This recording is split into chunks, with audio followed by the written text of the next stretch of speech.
마가복음 1장 세례자 요한의 선포. 예수 그리스도의 복된 소식 곧 메시지는 정확한 예언자 이사야의 책에 나온 대로 여기서부터 시작된다. 잘 보아라. 내가 네 앞에 내 설교자를 보낸다. 그가 너의 길을 평탄하게 할 것이다. 광야에서 외치는 소리여, 하나님 오심을 준비하여라. 길을 평탄하고 곧게 하여라. 세례자 요한이 광야에 나타나서 삶을 고쳐 죄 용서를 받는 세례를 선포했다. 유대와 예루살렘으로부터 사람들이 떼를 지어 그에게 와서 죄를 고백하고 요단강에서 그에게 세례를 받고 삶을 고치기로 결단했다. 요한은 낙타털로 된 옷을 입고 허리에 가죽띠를 둘렀다. 그리고 메뚜기와 야생꿀을 먹었다. 요한은 이렇게 전했다. 진짜는 이제부터다. 이 드라마의 주인공은 너희의 삶을 바꾸어 놓으실 것이다.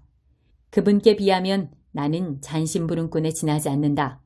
나는 너희의 옛 삶을 바꾸어 천국의 삶을 준비시키려고 이 강에서 세례를 주고 있다.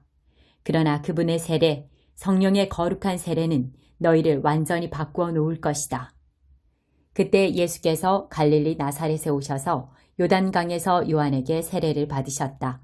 물에서 올라오시는 순간 예수께서는 하늘이 열리고 하나님의 영이 비둘기같이 그분 위에 내려오는 것을 보셨다. 성령과 더불어 한 음성이 들려왔다. 너는 내가 사랑으로 선택하고 구별한 내 아들, 내 삶의 전부다. 하나님 나라가 여기 있다. 동일한 성령께서 즉시 예수를 광야로 몰아내셨다. 예수께서는 광야에서 40일을 밤낮으로 사탄에게 시험을 받으셨다. 들짐승들이 그분과 함께 있었고 천사들이 그분을 도왔다.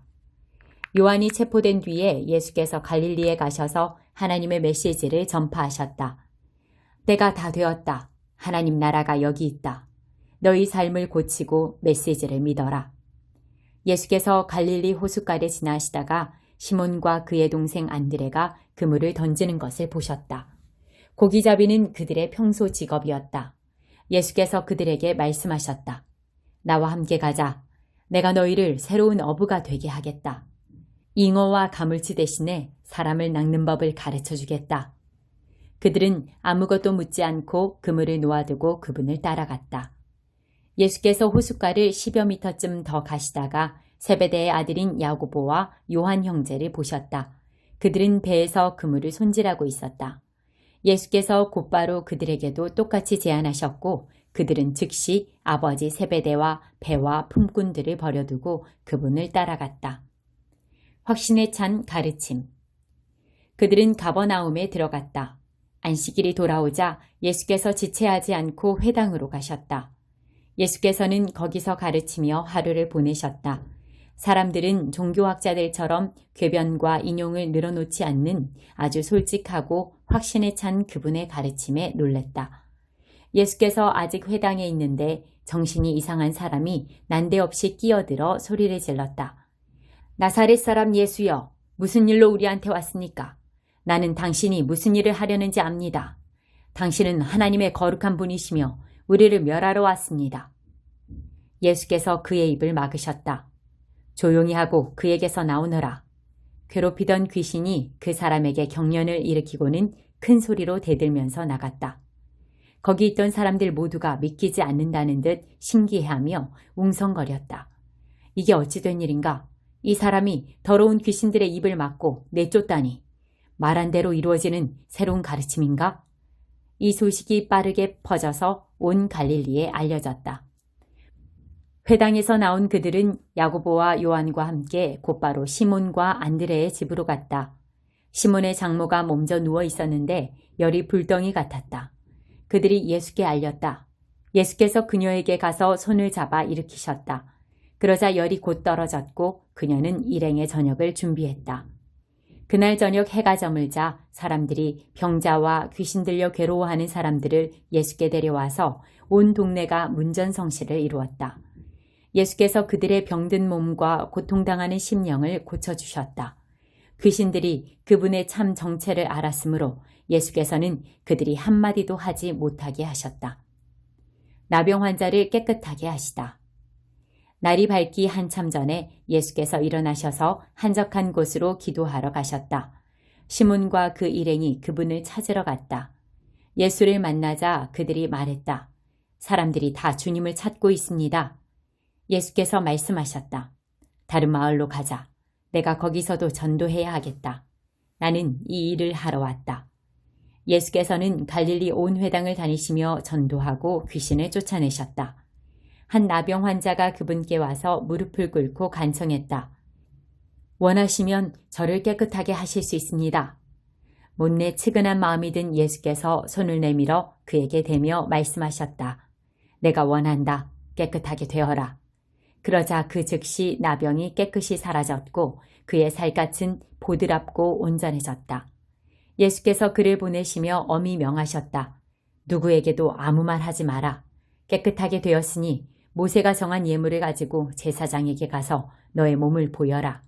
그러면 네가 낳은 것이 사람들에게 입증될 것이다. 그러나 그 사람은 모퉁이를 돌아서자마자 만나는 사람마다 그 일을 이야기하여 온 동네에 소문을 퍼뜨렸다. 그래서 예수께서 더 이상 시내에 자유로이 드나들지 못하고 외딴 곳에 머무셨다. 그러나 사람들은 온 사방에서 그분을 찾아왔다. 2장 중풍병자를 고치시다. 며칠 후에 예수께서 가버나움에 돌아오시자 그분이 집에 계시다는 소문이 퍼졌다. 무리가 문 앞을 꽉 메워서 아무도 드나들 수 없었다. 예수께서는 말씀을 가르치고 계셨다. 사람들이 한 중풍병자를 4사람에게 들려서 예수께 데려왔다. 사람이 많아서 안으로 들어갈 수 없자 그들은 지붕을 뜯어내고 중풍병자를 들것에 달아 내렸다. 그들의 담대한 믿음에 감동하신 예수께서 중풍병자에게 말씀하셨다. 아들아, 내가 내 죄를 용서한다. 거기 앉아있던 몇몇 종교학자들이 자기들끼리 수군거리며 말했다. 저렇게 말하면 안 되지. 저것은 신성모독이다. 오직 하나님만이 죄를 용서하실 수 있다. 예수께서 그들의 생각을 곧바로 아시고 말씀하셨다. 너희는 어찌 그리 의심이 많으냐? 중풍병자에게 내가 내 죄를 용서한다고 말하는 것과 일어나 내 들것을 들고 걸어가라고 말하는 것 중에 어느 쪽이 더 쉽겠느냐? 내가 인자인 것과 내가 어느 쪽이든 행할 권한이 있다는 것을 분명히 보여주겠다. 그러고는 중풍병자를 바라보시며 이렇게 말씀하셨다. 일어나거라. 내 들것을 들고 집으로 돌아가거라. 그 사람은 그 말씀대로 일어나서 들것을 가지고 모두가 보는 앞에서 걸어나갔다. 사람들은 도무지 믿기지 않아 자신들의 눈을 비볐다. 그리고 나서 하나님을 찬송하며 말했다. 우리 평생에 이런 일은 처음 본다. 의사가 필요한 사람이 누구냐? 예수께서 다시 호숫가를 걸으셨다. 무리가 다시 그분께 왔고 예수께서는 그들을 가르치셨다. 예수께서 거니시다가 알페오의 아들 레위가 자기 일터에서 세금을 걷고 있는 것을 보셨다. 예수께서 말씀하셨다. 나와 함께 가자. 그는 따라갔다. 나중에 예수와 그 제자들이 평판이 좋지 않은 무리와 함께 집에서 저녁을 먹고 있었다.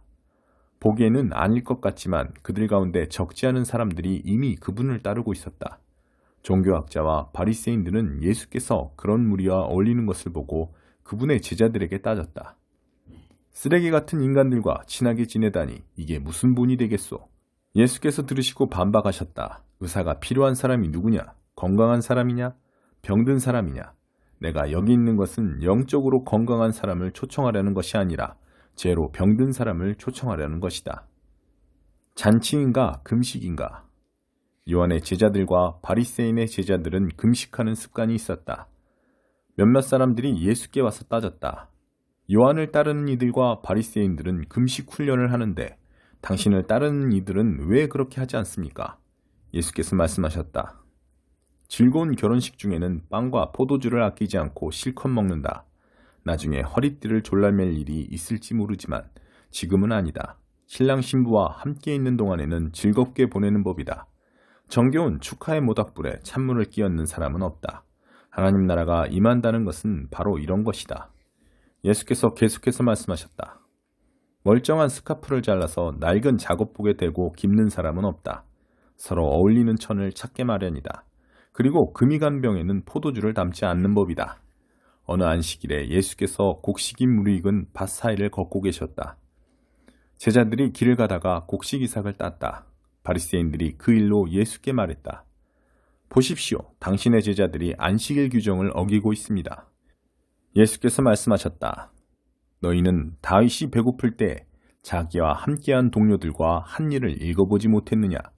그가 성소에 들어가 대제사장 아비아달이 보는 앞에서 제단에서 간 물려낸 빵, 곧 제사장들 외에는 아무도 먹지 못하게 되어 있는 거룩한 빵을 먹고 자기 동료들에게도 주지 않았느냐? 이어서 예수께서 말씀하셨다. 우리를 위해 안식일이 만들어진 것이지 안식일을 위해 우리가 만들어진 것은 아니다. 인자는 안식일의 종이 아니라 주인이다. 3장. 안식일에 선을 행하는 것. 예수께서 다시 회당에 들어가시니 거기에 한쪽 손이 오그라든 사람이 있었다. 바리새인들은 혹시나 안식일 위반으로 예수를 잡을까 하여 그 사람을 고쳐주나 보려고 그분을 주시했다. 예수께서 손이 오그라든 사람에게 말씀하셨다. 우리가 잘 볼 수 있도록 여기 서거라. 예수께서 이번에는 사람들에게 말씀하셨다. 어떤 행동이 안식일에 가장 합당하냐? 선을 행하는 것이냐? 악을 행하는 것이냐? 사람을 돕는 것이냐? 무력한 상태로 버려두는 것이냐? 아무도 말이 없었다. 예수께서는 그들의 비정한 종교에 노하여 그들의 눈을 하나씩 쳐다보셨다. 그러고는 그 사람에게 말씀하셨다. 내 손을 내밀어라. 그가 손을 내밀자 그 손이 새 손과 같이 되었다. 바리새인들은 서둘러 그곳을 빠져나가 어떻게 하면 헤롯의 당원들과 합세하여 그분을 파멸시킬 것인지 흥분하며 이야기했다. 12 사도. 예수께서 그곳을 피해 제자들과 함께 바닷가로 떠나가셨다. 그러나 갈릴리에서 큰 무리가 따라왔고 유대와 예루살렘과 이두메와 요단강 건너편과 두로와 시돈 근방에서도 큰 무리가 따라왔다. 그들은 말로만 전해 듣던 것을 직접 눈으로 보려고 왔다. 예수께서는 무리에게 밟히지 않도록 제자들에게 배를 준비하게 하셨다. 예수께서 지금까지 많은 사람들을 고쳐주셨으므로 온전치 못한 사람은 서로 밀고 당기며 그분께 다가가서 그분을 만지려고 했다. 악한 귀신들이 그분을 알아보고는 엎드려 부르짖었다. 당신은 하나님의 아들입니다. 그러나 예수께서는 그 말을 받아들이지 않으셨다. 그들의 입을 다물게 하여 자신의 정체를 사람들에게 알리지 못하게 막으셨다. 예수께서 산에 올라가셔서 자신이 원하는 사람들을 초청하셨다. 그들이 함께 올라갔다. 예수께서 12명을 정하시고 그들을 사도로 임명하셨다. 그분의 계획은 그들로 자신과 함께 있게 하고 그들을 보내 말씀을 선포하게 하며 그들에게 귀신을 쫓아내는 권세를 주시려는 것이었다.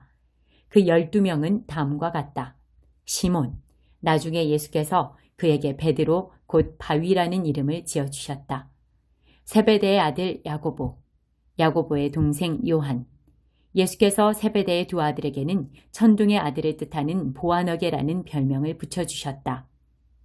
안드레, 빌립, 바돌로메, 마테, 도마, 알페오의 아들 야고보, 다데오, 가나안 사람 시몬, 가룟 유다, 그분을 배반한 자다.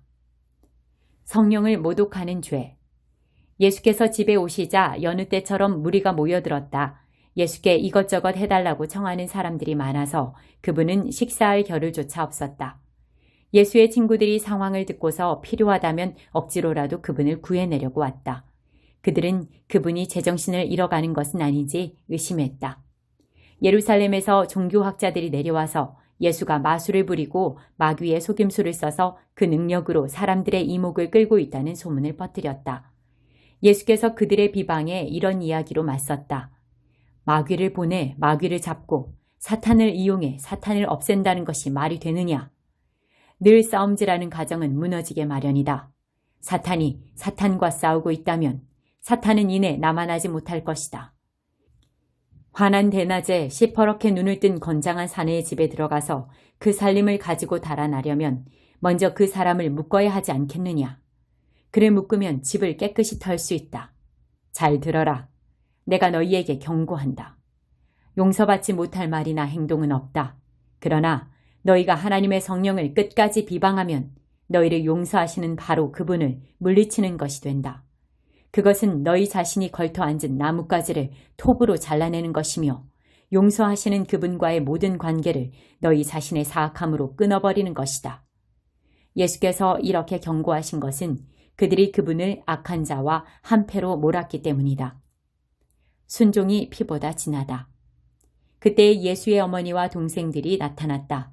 그들은 밖에 서서 그분과 잠시 할 말이 있다는 전가를 보냈다. 예수께서 그 전가를 받을 때에 무리에 둘러싸여 있었다. 선생님의 어머니와 동생들이 밖에서 찾고 있습니다. 예수께서 대답하셨다. 내 어머니와 형제들이 누구라고 생각하느냐? 그러고는 둘러앉은 사람들을 일일이 쳐다보며 말씀하셨다. 내 어머니와 형제들이 여기 바로 너희 앞에 있다. 순종이 피보다 진하다. 하나님의 뜻에 순종하는 사람이 내 형제요, 자매요, 어머니다. 4장 씨 뿌리는 농부 이야기. 예수께서 다시 바닷가에서 가르치셨다. 무리가 인산인해를 이루고 있어서 예수께서는 해안에서 좀 떨어진 배에 오르셔야 했다. 사람들이 물가로 몰려와서 배를 설교단으로 삼으신 것이다. 예수께서 많은 이야기로 가르치셨다. 들어라. 너희는 어떻게 생각하느냐? 어떤 농부가 씨를 뿌렸다. 씨를 뿌리는데 덜어는 길 위에 떨어져서 새들이 먹어버렸다.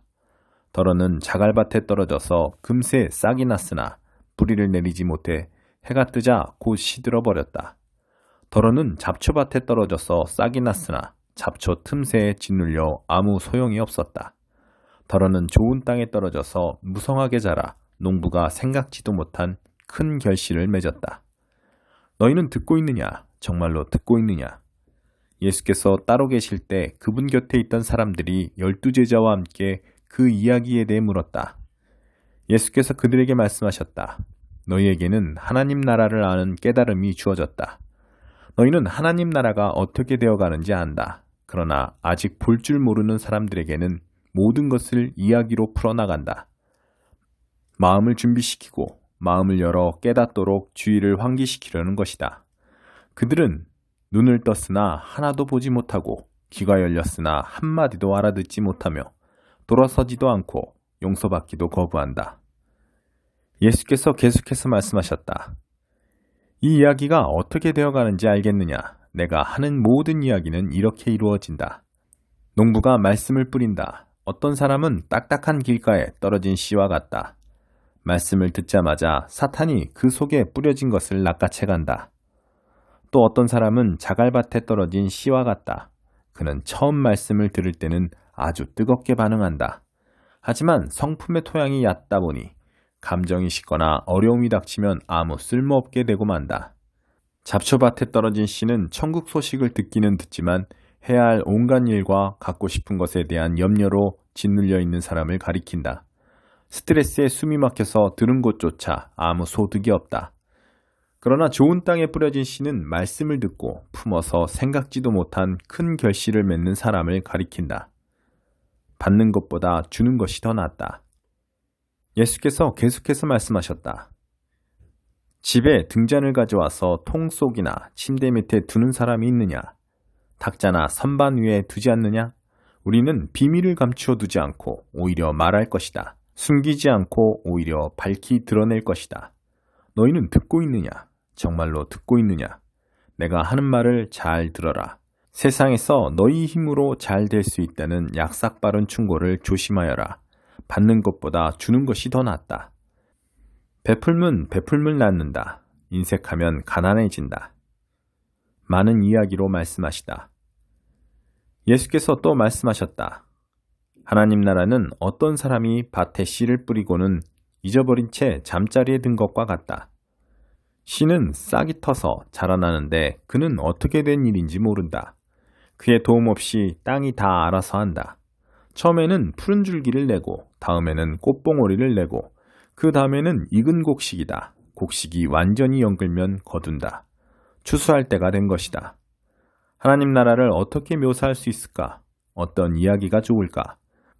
하나님 나라는 솔씨 하나와 같다. 솔씨는 땅에 떨어질 때 씨로서는 아주 작지만 일단 심으면 가지가 무성한 큰 나무로 자란다. 독수리들이 그 안에 둥지를 틀 정도다. 예수께서는 이처럼 많은 이야기로 메시지를 전해주시면서 그들의 경험과 성숙도에 맞게 이야기를 들려주셨다. 예수께서 이야기 없이는 말씀하지 않으셨다. 그리고 제자들과 따로 있을 때의 모든 것을 다시 설명해 주셨다. 혼란스러운 것을 정리하시고 얽힌 것은 풀어주셨다. 바람과 바다를 잠잠케 하시다. 그날 늦게 예수께서 제자들에게 말씀하셨다. 저편으로 건너가자. 제자들은 그분을 배에 계신 그대로 모시고 갔다. 다른 배들도 따라갔다. 그때 큰 풍랑이 일어났다. 파도가 배 안으로 들이쳐서 배가 가라앉으려고 했다. 예수께서는 배 뒤쪽에서 베개를 베고 주무시고 계셨다. 제자들이 그분을 깨우며 말했다. 선생님, 우리가 빠져 죽게 되었는데 아무렇지도 않습니까? 잠에서 깬 예수께서 바람에게 조용하라고 하시고 바다에게 고요하여라, 잠잠하여라 하고 말씀하셨다. 바람이 숨을 먹고 바다는 호수처럼 고요해졌다. 예수께서 제자들을 꾸짖으셨다. 어째서 너희는 이토록 겁이 많으냐? 그렇게도 믿음이 없느냐? 그들은 놀라고 두려워서 어쩔 줄을 몰라 했다. 도대체 이분은 누구신가? 바람과 바다도 마음대로 부리시다니. 5장 거라사에 귀신 들린 사람. 그들은 바다 건너편 거라사 사람들의 지방에 이르렀다. 예수께서 배에서 내리시자 묘지에서 어떤 미친 사람이 그분께 나와왔다. 그는 거기 무덤 사이에서 살았다. 아무도 그를 잡아둘 수 없었다. 사슬을 채울 수도 결박할 수도 없었다. 사람들이 여러 번 사슬과 밧줄로 묶었지만 그때마다 그는 사슬을 부서뜨리고 밧줄을 끊어버렸다. 아무리 힘센 사람도 그를 꺾을 수 없었다. 그는 밤낮으로 무덤과 산을 어슬렁거리면서 고함을 지르고 뾰족한 돌로 제 몸을 마구 상하게 했다. 그가 멀찍이서 예수를 보고 달려와 그분 앞에 경배하며 엎드렸다. 그러고는 고함 지르며 따졌다. 지극히 높으신 하나님의 아들 예수여, 무슨 일로 내게 간섭합니까? 제발 나를 괴롭게 하지 마십시오. 예수께서 이미 그 악한 귀신에게 나오너라, 그 사람에게서 나오너라 하고 명령하신 뒤였다. 예수께서 그에게 물으셨다. 내 이름이 무엇이냐? 그가 대답했다.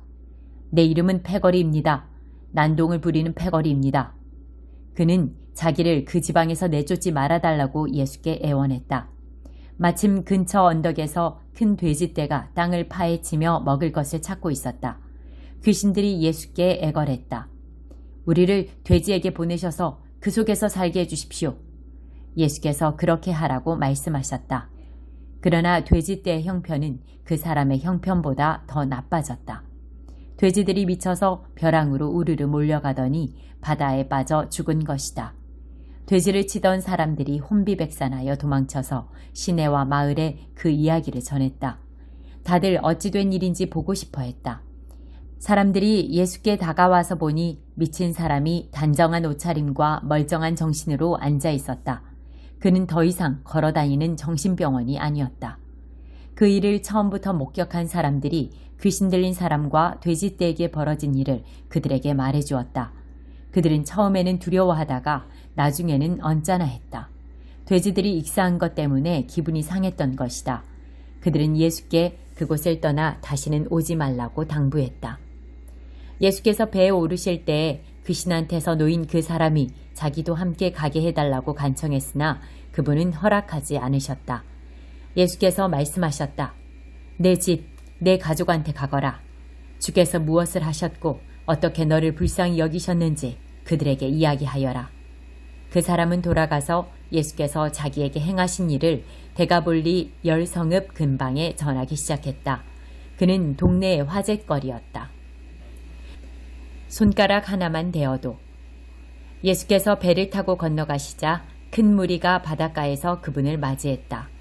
회당 지도자 가운데 야이로라는 사람이 왔다. 그는 예수를 보고는 무릎을 꿇고 정신없이 애원했다. 제 사랑하는 딸이 죽음의 문턱에 있습니다. 병이 나아서 살 수 있도록 오셔서 손을 얹어주십시오. 예수께서 그와 함께 가시는데 온 무리가 따라가며 그분을 밀고 당겼다. 12년 동안 혈루증으로 고생한 한 여자가 예수의 소문을 들었다. 여자는 많은 의사들에게 치료를 받았으나 형편없는 치료로 돈만 날리고 상태가 이전보다 더 나빠졌다. 여자는 뒤에서 슬그머니 다가가 예수의 옷을 만졌다. 이분의 옷에 손가락 하나만 대어도 내가 낫겠다고 생각한 것이다. 여자가 손을 대는 순간에 흐르던 피가 멈추었다.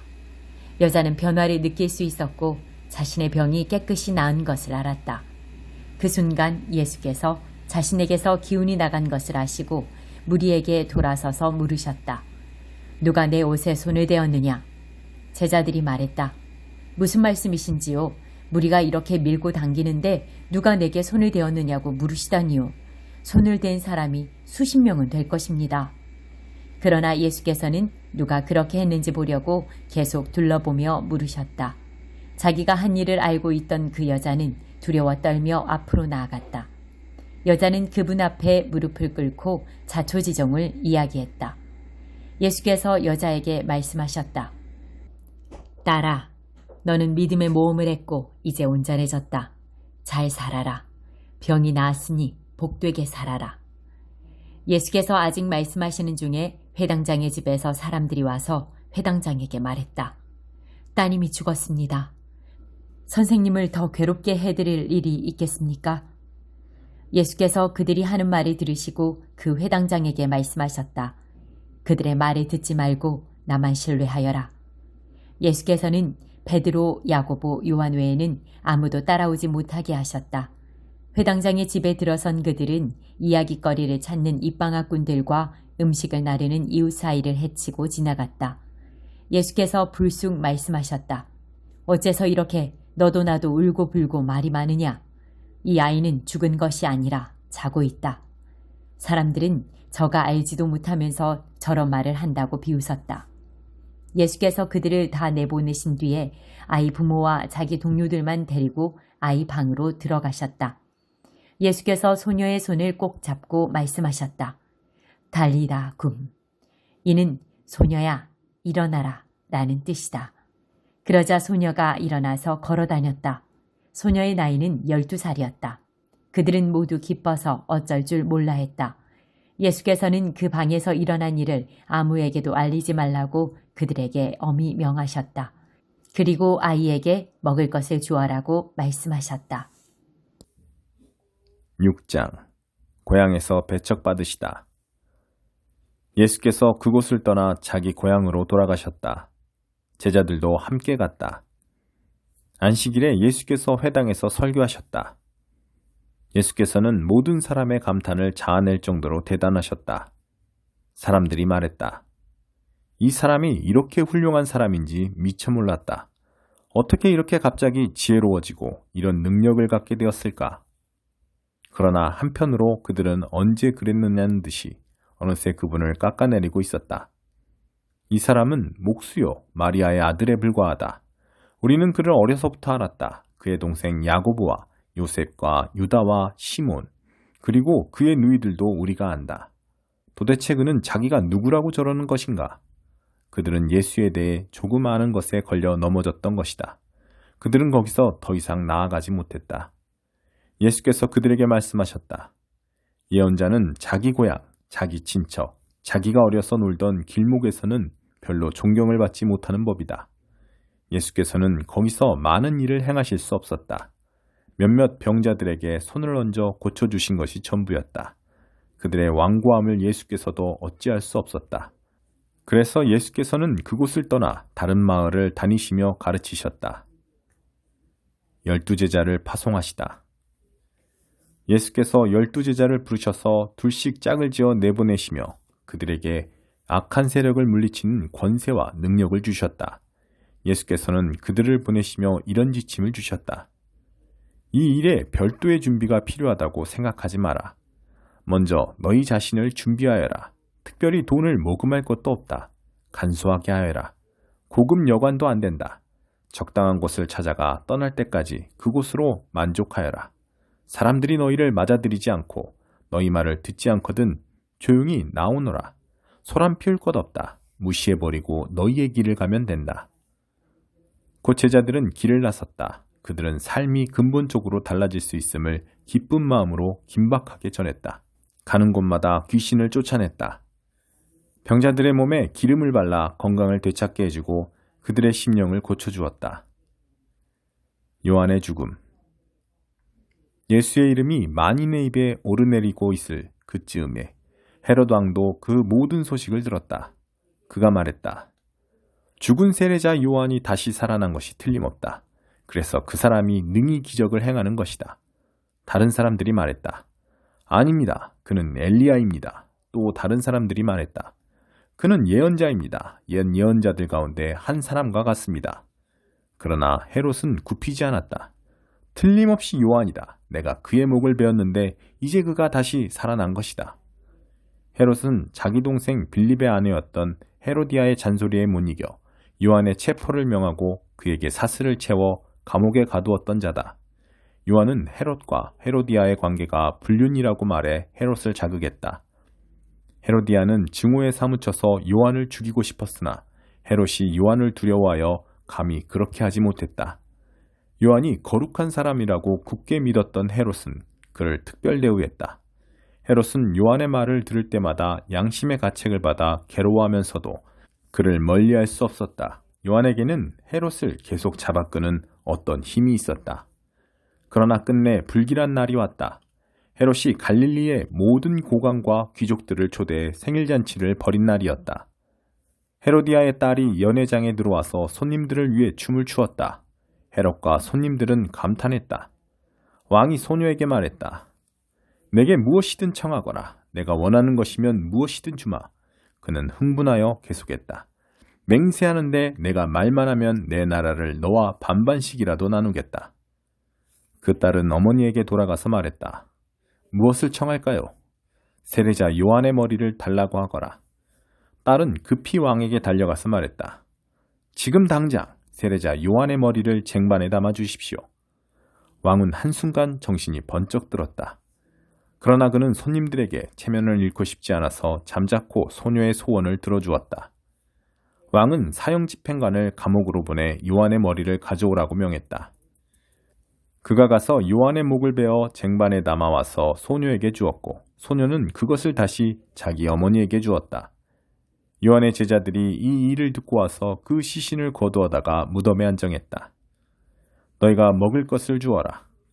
사도들이 다시 예수께 모여서 그동안 자기들이 행하고 가르친 일을 모두 보고했다.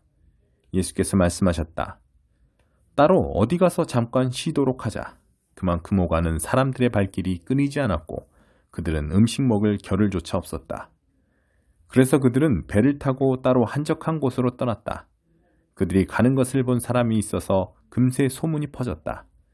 인근 마을에서 사람들이 도보로 달려와서 그들보다 먼저 그곳에 도착했다. 예수께서 도착해 큰 무리를 보셨다. 목자 없는 양 같은 그들을 보시니 그분 마음이 찢어지는 것 같았다. 예수께서는 곧바로 그들을 가르치기 시작하셨다. 어느새 저녁이 되었다. 시간이 많고 흘렀다고 생각한 제자들이 말씀 사이에 끼어들었다. 여기는 허허벌판이고 시간도 많이 늦었습니다. 이제 기도하시고 사람들을 보내어 저녁이라도 먹게 해야겠습니다. 예수께서 말씀하셨다. 너희가 이들의 저녁을 마련하여라. 그들이 대답했다. 진심이십니까? 가서 이들의 저녁거리에 큰 돈을 쓰라는 말씀이신지요? 그러나 그분의 말씀은 진심이었다. 너희에게 빵이 몇 개나 있는지 알아보아라. 오래 걸릴 곳도 없었다. 5개입니다. 그들이 말했다. 그리고 물고기가 2마리 있습니다. 예수께서 그들 모두를 50명, 100명씩 무리지어 앉게 하셨다. 그 모습이 마치 푸른 초장에 펼쳐진 들꽃으로 엮은 조각보 이불 같았다. 예수께서 빵 5개와 물고기 2마리를 손에 들고 고개를 들어 하늘을 우러러 감사기도를 드리시고 축복하신 다음 빵을 떼어 제자들에게 주셨다. 제자들은 다시 그것을 사람들에게 나눠주었다. 예수께서는 물고기를 가지고 똑같이 하셨다.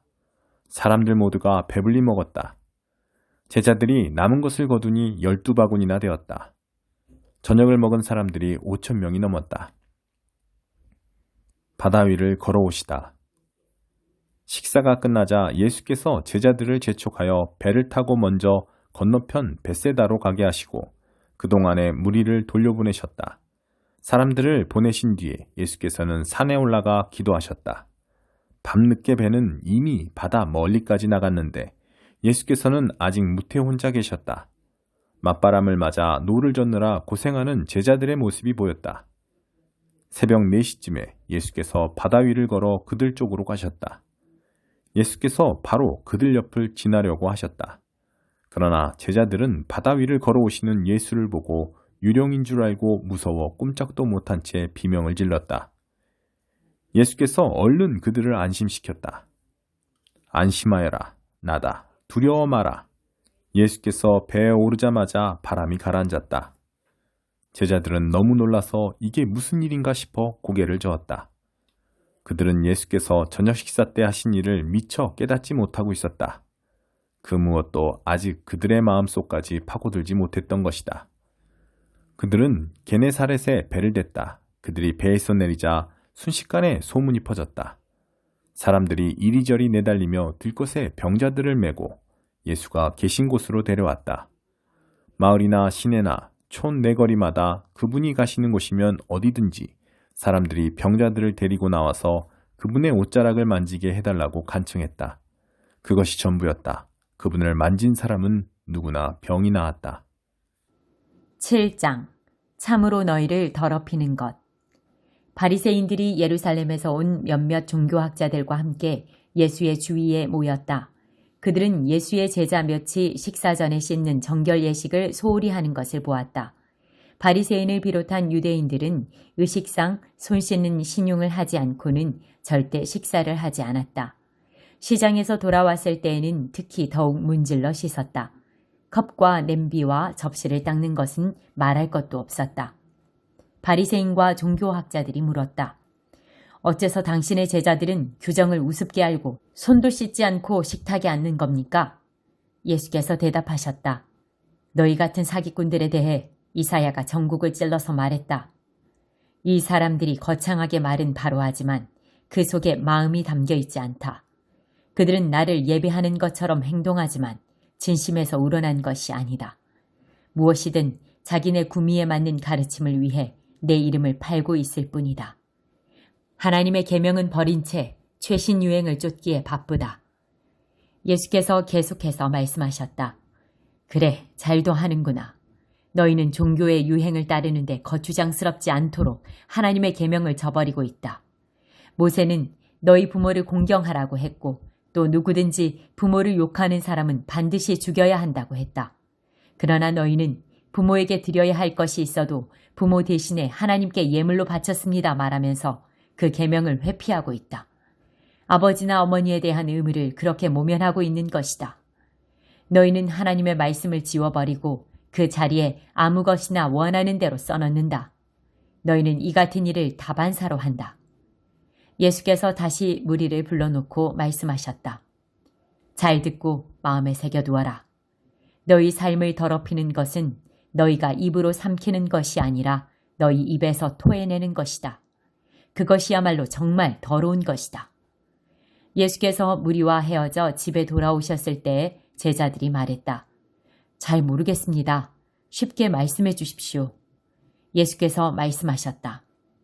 너희가 우둔해지기로 작정이라도 한 것이냐? 너희가 입으로 삼키는 것이 너희를 더럽힐 수 없다는 것을 모르느냐? 그것은 너희 마음으로 들어가지 않고 위로 들어가서 장을 지나 결국 변기의 물과 함께 내려간다. 이것으로 음식에 대한 논란은 무의미해졌다. 예수께서는 모든 음식을 먹어도 좋다고 하신 것이다. 예수께서 계속해서 말씀하셨다. 사람 속에서 나오는 것이 사람을 더럽히는 법이다. 음란, 정욕, 도둑질, 살인, 간음, 탐욕, 부정부패, 속임수, 방탕, 비열한 눈빛, 중상모략, 교만, 미련함, 이 모두가 마음에서 토해내는 것이다. 너희를 더럽히는 근원은 바로 거기다. 예수께서 거기에서 두로 지방으로 떠나셨다. 그분은 아무도 못 본 줄 알고 그곳의 한 집에 들어가셨으나 사람들의 이목을 피할 수 없었다. 예수께서 안에 들기가 무섭게 고통당하는 딸을 둔 한 여자가 그분이 그곳에 계시다는 말을 듣고 찾아왔다. 여자는 예수의 발 앞에 무릎을 꿇고는 도와달라고 애원했다. 그 여자는 수로보니게 출신의 그리스 사람이었다.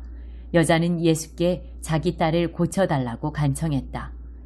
예수께서 말씀하셨다. 줄을 서서 차례를 기다려라. 자녀들을 먼저 먹이는 법이다. 그리고 남는 것이 있으면 개들을 차지다. 여자가 말했다.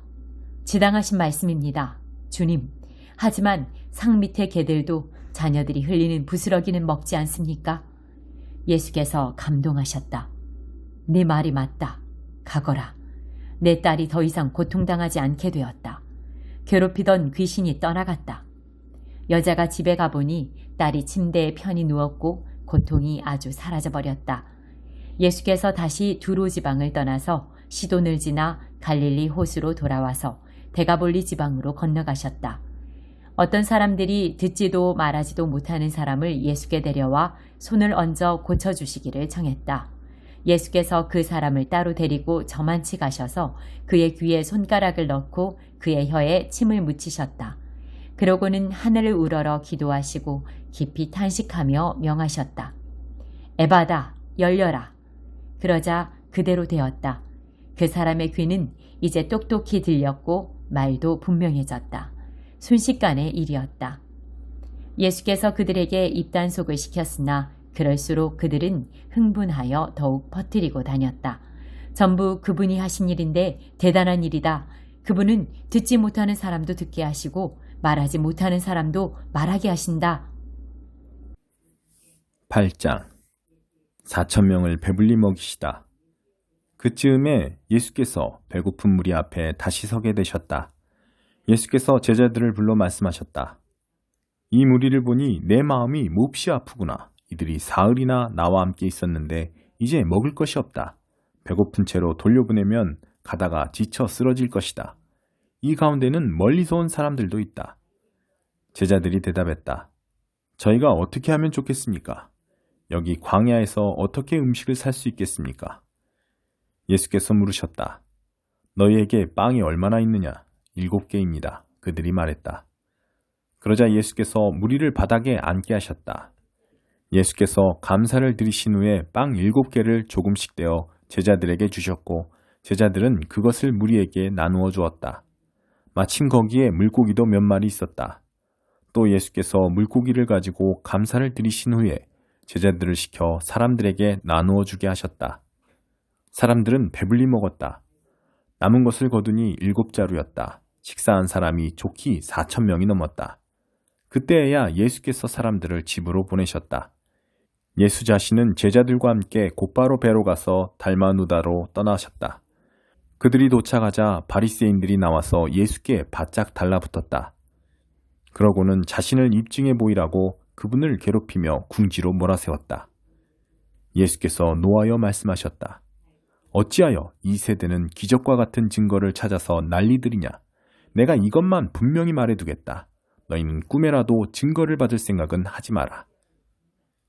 더럽게 하는 누룩을 주의하여라. 예수께서 그들을 떠나서 다시 배에 올라 건너편으로 향하셨다. 그런데 제자들이 점심 싸우는 것을 잊어버렸다. 빵 한 덩이 외에는 배 안에 빵 부스러기 하나 없었다. 예수께서 경고하셨다. 단단히 조심하여라. 바리새인과 헤롯 당원의 더럽게 하는 누룩을 각별히 주의하여라. 그러자 제자들은 깜빡 잊고 빵을 가져오지 않은 것을 두고서 서로 책임을 따졌다.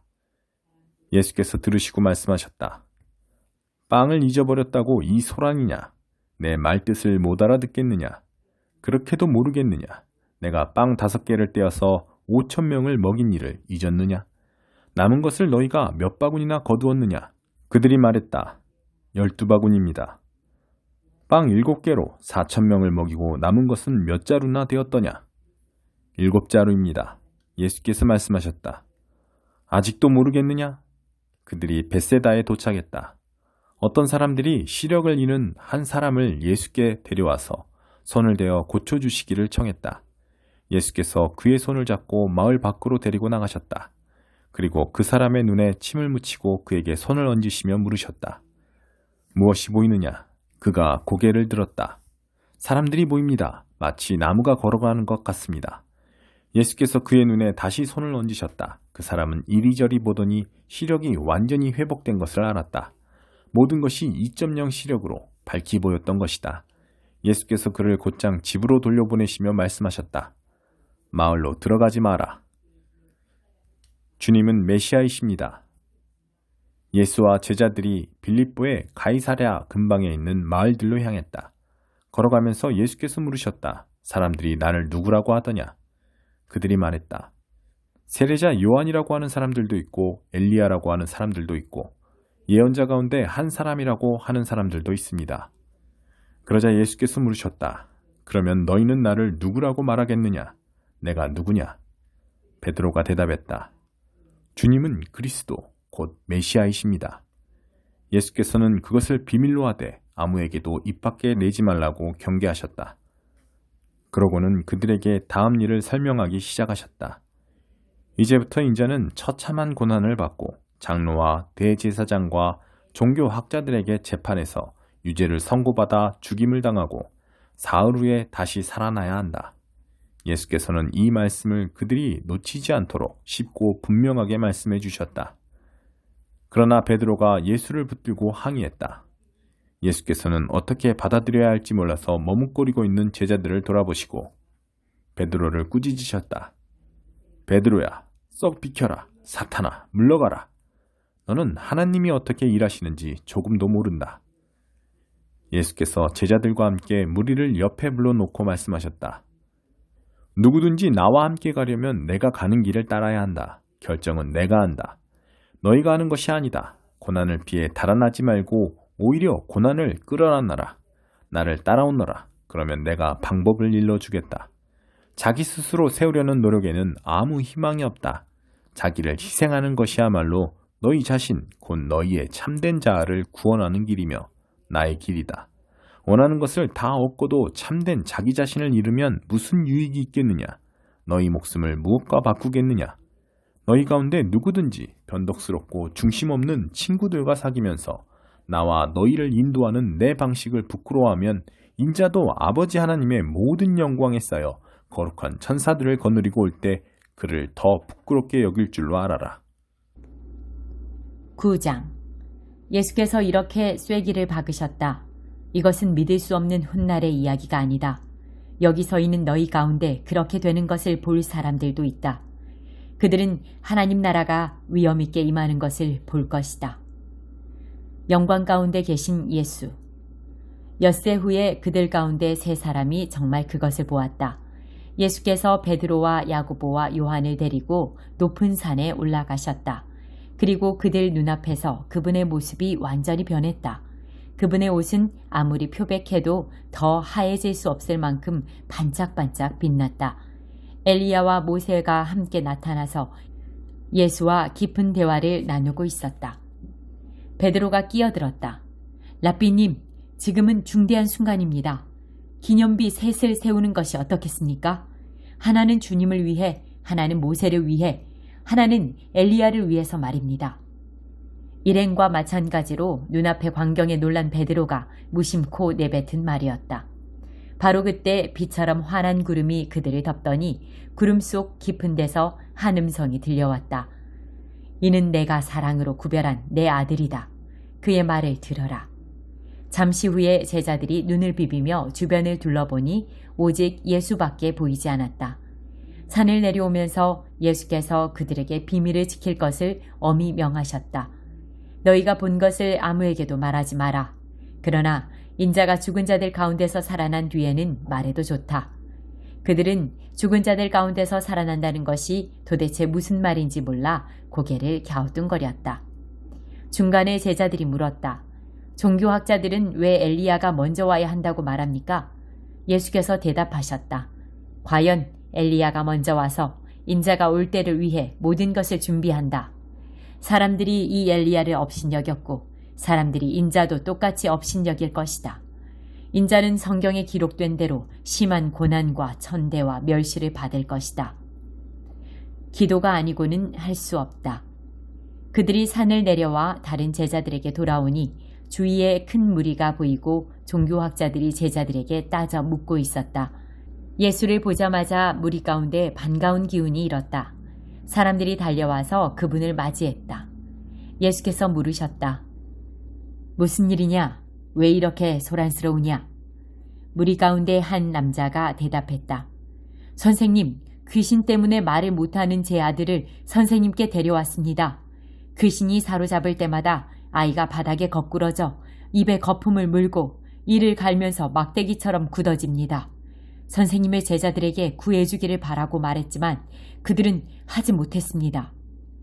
예수께서 말씀하셨다. 하나님을 모르는 이 세대여, 내가 같은 말을 몇 번이나 해야 하느냐?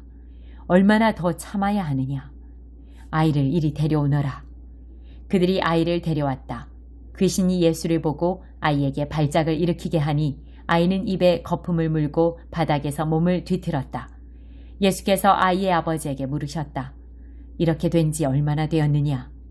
어려서부터 그랬습니다. 귀신이 아이를 죽이려고 불속이나 강물에 던진 것이 몇 번인지 모릅니다. 만일 하실 수 있거든 무엇이든 해주십시오. 불쌍히 여기셔서 저희를 도와주십시오. 예수께서 말씀하셨다. 만일이라니. 믿는 사람에게 만일이란 없다. 모든 것이 가능하다. 그분의 입에서 말이 떨어지기가 무섭게 아이의 아버지가 부르짖었다. 제가 믿습니다. 의심하지 않도록 도와주십시오. 무리가 속속 모여드는 것을 보시고 예수께서 악한 귀신에게 명령하셨다. 벙어리의 귀머거리 귀신아, 내가 네게 명한다. 아이에게서 나와 다시는 얼씬거리지 마라. 귀신은 고함을 지르고 마구 몸부림치면서 나갔다. 아이는 송장처럼 핏기가 없어졌다. 그러자 사람들이 아이가 죽었다고 말하기 시작했다. 그러나 예수께서 아이의 손을 잡아 일으키시자 아이가 일어섰다.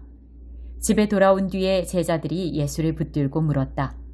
왜 저희는 귀신을 쫓아내지 못했습니까? 예수께서 대답하셨다. 이런 귀신은 기도가 아니고는 쫓아낼 수 없다. 그들은 거기를 떠나서 갈릴리로 지나갔다. 예수께서는 제자들을 가르치고 싶으셔서 아무에게도 일행의 행방을 알리지 않으셨다. 예수께서 그들에게 말씀하셨다. 인자는 하나님과 관계하기를 원치 않는 사람들한테 넘겨질 것이다. 그들이 인자를 죽일 것이다. 죽은 지 사흘 후에 인자는 다시 살아날 것이다. 제자들은 무슨 말씀인지 몰랐으나 묻기도 두려웠다. 하나님 나라에서 가장 큰 사람. 그들이 가버나움으로 갔다. 예수께서 집에 계실 때에 제자들에게 물으셨다. 너희가 길에서 토론하던 것이 무엇이냐? 불안한 침묵만 흘렀다. 그들은 자기들 가운데서 누가 가장 큰 사람인지를 두고 서로 입씨름을 벌였던 것이다. 예수께서 자리를 앉아 12 제자에게 말씀하셨다. 너희가 첫 자리를 원하느냐? 그렇다면 끝자리로 가거라. 모든 사람의 종이 되어라. 예수께서 방 한가운데 어린아이 하나를 세우시고 아이를 품에 안으시며 말씀하셨다. 누구든지 이 어린아이들 가운데 하나를 나처럼 품으면 곧 나를 품는 것이고 또 나를 훨씬 넘어서서 나를 보내신 하나님을 품는 것이다. 요한이 입을 열었다. 선생님, 어떤 사람이 주님 이름으로 귀신을 쫓아내는 것을 보고 우리가 막았습니다. 그가 우리에게 속한 사람이 아니어서 그렇게 했습니다.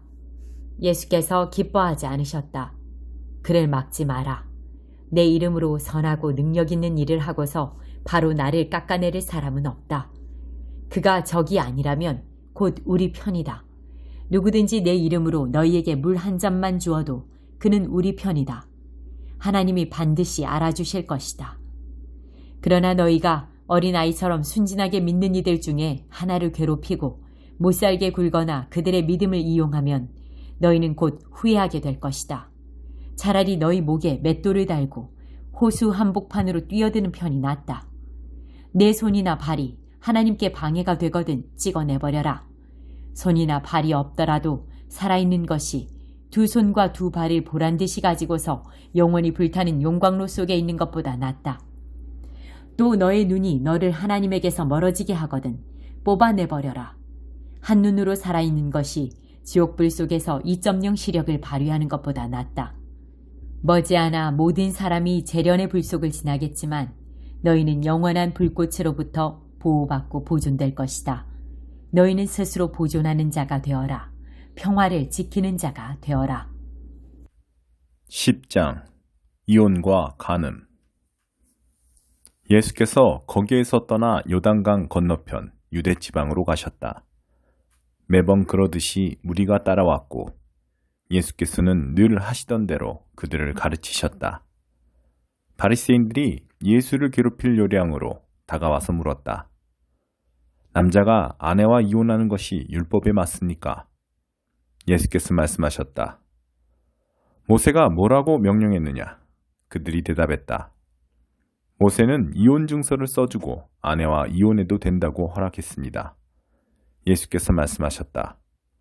모세는 단지 너희의 사악한 마음을 염려해서 그 명령을 기록한 것이다. 처음 창조 때부터 하나님께서는 남자와 여자를 지어 함께 있게 하셨다.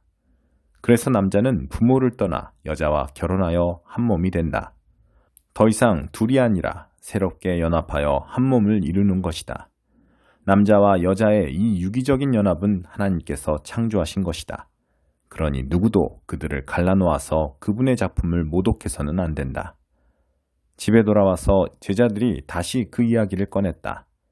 예수께서 그들에게 단도직입적으로 말씀하셨다.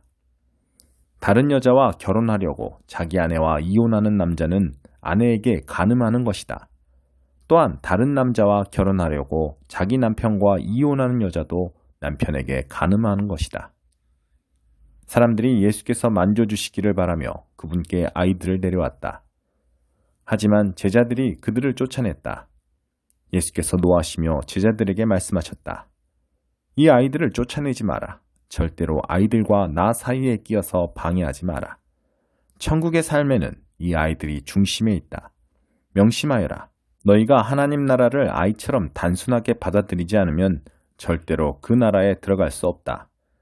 그러고 나서 예수께서 아이들을 품에 안으시고 손을 얹어 축복하셨다. 부자와 하나님 나라. 예수께서 길을 나섰는데 한 사람이 달려와서 정중하게 그분을 맞으며 물었다. 선하신 선생님, 제가 무엇을 해야 영원한 생명을 얻겠습니까? 예수께서 말씀하셨다. 어째서 나를 선하다고 하느냐? 오직 하나님 한 분 외에는 선하신 분이 없다.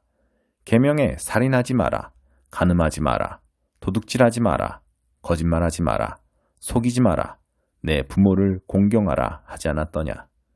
그가 말했다. 선생님, 그 계명들은 제가 어려서부터 다 지켰습니다. 예수께서 그의 눈을 주목하여 보시더니 그를 사랑스럽게 여기셨다. 예수께서 말씀하셨다. 하나 남은 것이 있다. 가서 내가 가진 것을 다 팔아서 가난한 사람들에게 주어라. 그러면 내 모든 부가 하늘에 쌓아두는 부가 될 것이다. 그런 다음 와서 나를 따라라. 그 사람의 얼굴이 어두워졌다. 그가 전혀 예상치 못했던 말이어서 그는 무거운 마음으로 예수를 떠나갔다. 그는 많은 것을 움켜쥐고 있었고 그것을 놓을 마음이 없었다. 예수께서 제자들을 보며 말씀하셨다. 많이 가진 사람이 하나님 나라에 들어가는 것이 얼마나 어려운지 아느냐?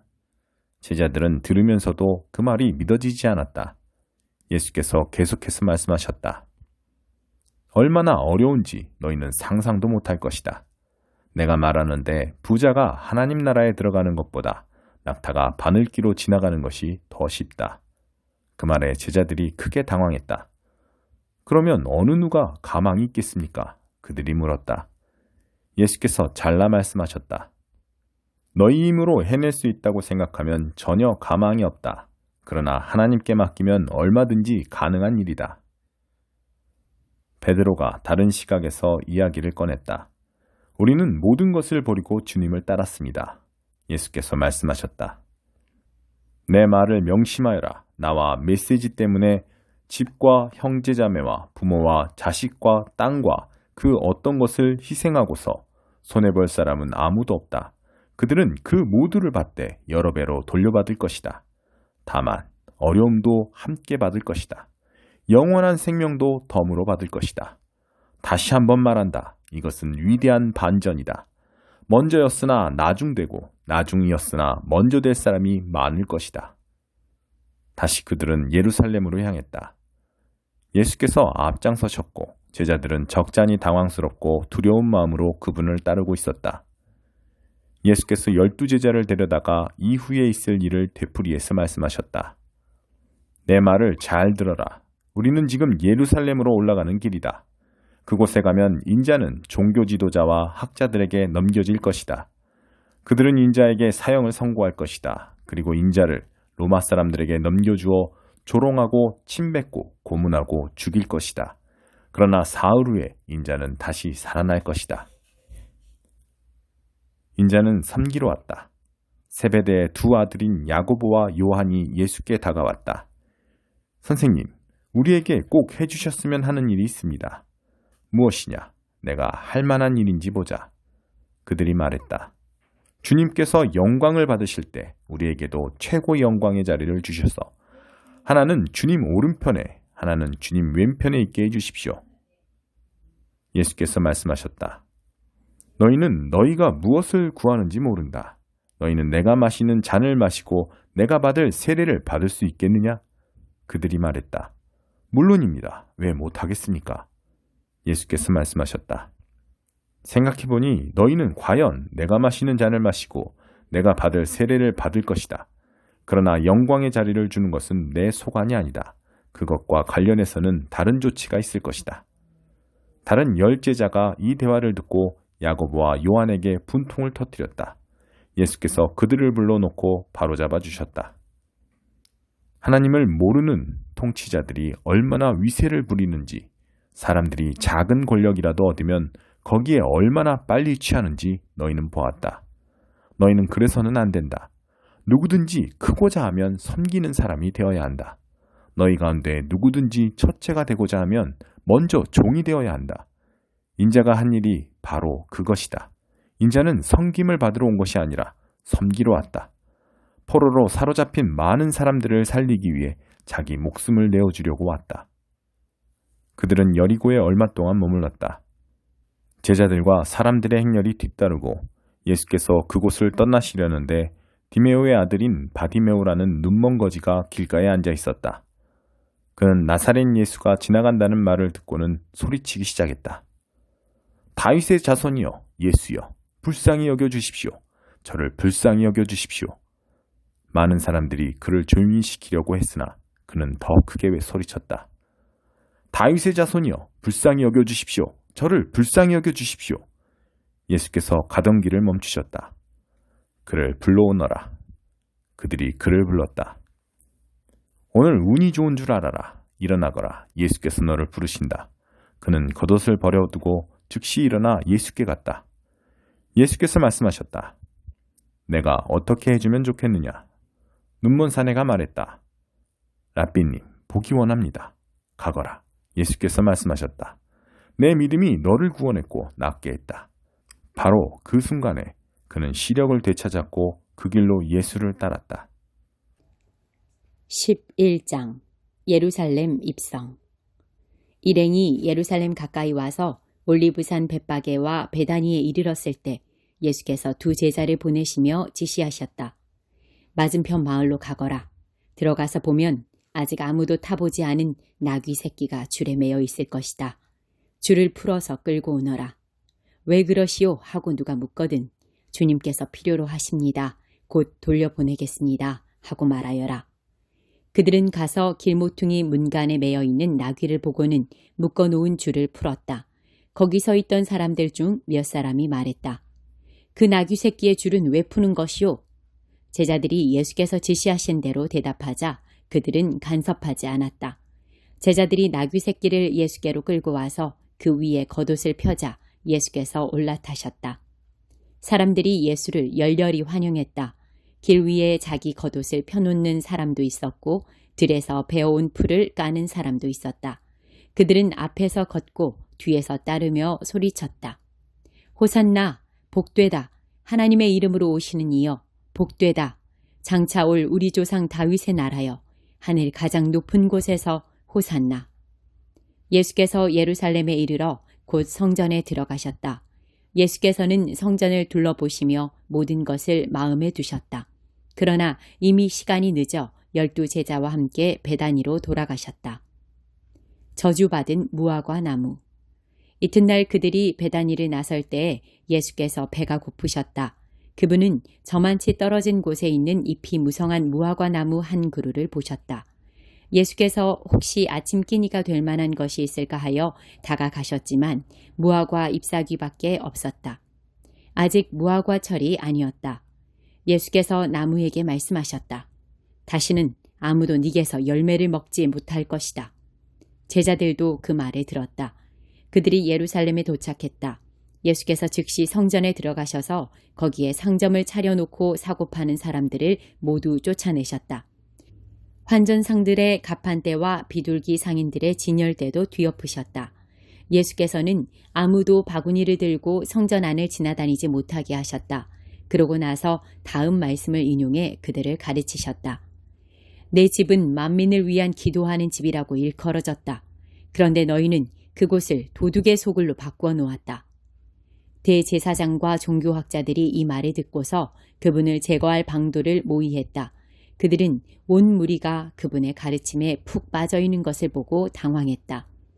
저녁 때에 예수와 제자들이 도성을 나섰다. 아침에 그들이 길을 가다 보니 무화과 나무가 마른 막대기처럼 말라붙어 있었다. 베드로가 그 전날 있었던 일이 생각나서 예수께 말했다. 랍비님, 보십시오. 주님이 저주하신 무화과 나무가 말라 비틀어졌습니다. 예수께서 차분히 말씀하셨다. 하나님의 생명을 품어라. 정말로 품어라. 그러면 너희가 감당할 수 없을 만큼 힘든 일은 하나도 없을 것이다. 예컨대 얼버무리거나 망설일 것 없이 이 산더러 가서 호수에 뛰어들어라 하고 말하면 그대로 이루어질 것이다. 그래서 내가 너희더러 작은 일부터 큰 일까지 모든 일에 기도하라고 강권하는 것이다. 하나님의 생명을 품을 때 너희는 거기에 모든 것을 포함시켜라. 그러면 너희는 하나님의 것을 다 받을 것이다. 그리고 기도할 때는 구하는 것이 전부가 아님을 기억하여라. 누구에게 서운한 것이 있거든 용서하여라. 그때에야 하늘에 계신 너희 아버지께서도 너희 죄를 깨끗이 용서할 마음이 드실 것이다. 누구에게서 온 고난인가? 그 후에 그들이 다시 예루살렘에 들어가서 성전 안을 걷고 있는데 대제사장과 종교학자와 지도자들이 다가와서 따졌다. 당신의 신임장을 보여주시오. 누구의 권한으로 이렇게 말하고 행동하는 겁니까? 예수께서 대답하셨다. 먼저 한 가지 묻겠다. 내 물음에 답하면 나도 내 신임장을 보여주겠다. 요한의 세례에 관한 것인데 그것이 누구에게서 온 고난이냐? 하늘이냐? 사람이냐? 말해보아라. 그들은 자기들이 궁지에 몰린 것을 알아차리고는 뒤로 물러나와 모여서 수군거렸다. 하늘이라고 하면 왜 요한을 믿지 않았느냐고 물을 것이고 사람이라고 하면 온 백성이 요한을 예언자로 떠받드니 우리가 백성 앞에서 몹시 난처해진다. 그들은 이번은 예수께 양보하기로 했다. 우리는 모르오. 그들이 말했다. 예수께서 대답하셨다. 그렇다면 나도 너희 물음에 대답하지 않겠다. 12장 욕심 가득한 소장농들 이야기. 예수께서 그들에게 여러 이야기를 들려주기 시작하셨다. 어떤 사람이 포도원을 세웠다. 그는 포도원에 울타리를 치고 포도즙자는 틀을 파고 망대를 세운 다음에 소장농들에게 맡기고 먼 길을 떠났다. 수확할 때가 되자 그는 수익을 거두려고 소장농들에게 종 한 사람을 보냈다. 소장농들은 그를 잡아서 마구 때려 빈손으로 돌려보냈다. 주인이 다른 종을 보내자 그들은 그를 골탕 먹이고 모욕을 주었다. 주인이 또 다른 종을 보내자 그들은 그를 죽여버렸다. 주인은 계속해서 많은 종들을 보냈으나 소장농들은 그를 때리기도 하고 죽이기도 했다. 결국 한 사람밖에 남지 않았다. 사랑하는 아들이었다.